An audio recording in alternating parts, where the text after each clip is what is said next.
Where do you even start with the bollocks from the government this week? Yes, they've hinted at bringing back national service for 16-year-olds, who they won't allow to vote because there's a danger they won't vote Tory, but they obviously think are fine to be used as cannon fodder. Yes, they've called for the RSPB, that radical bird and nature supporting organisation, to have their charity status removed because they called out the government's lies after the government rolled back on environmental protection requirements for housing developers. Yes, Rishi has rolled back on net zero airport expansion. So basically, they've told the environment to fuck right off. Yes, Nadine Dorries has finally resigned, but not without taking a pop at Rishi and making herself look a total moron on a TV interview. Pretty much like she always has, but at least this time she was sober. Yes, they've announced some schools are crumbling due to years of lack of investment and generally not giving a fuck about state schools.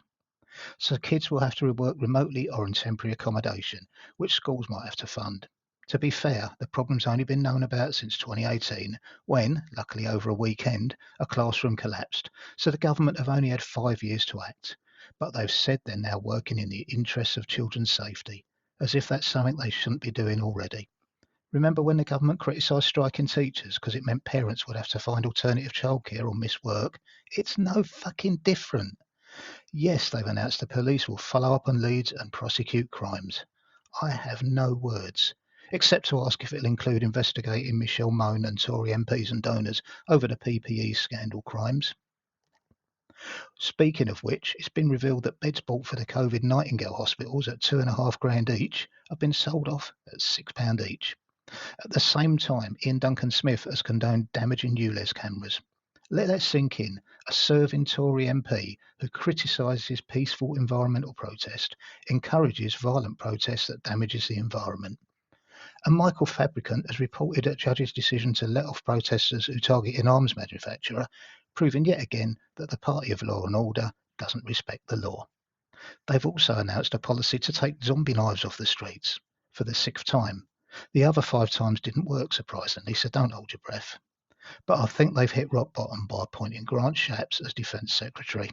He's had 5 ministerial roles in the past year. How many companies would employ someone with that employment history?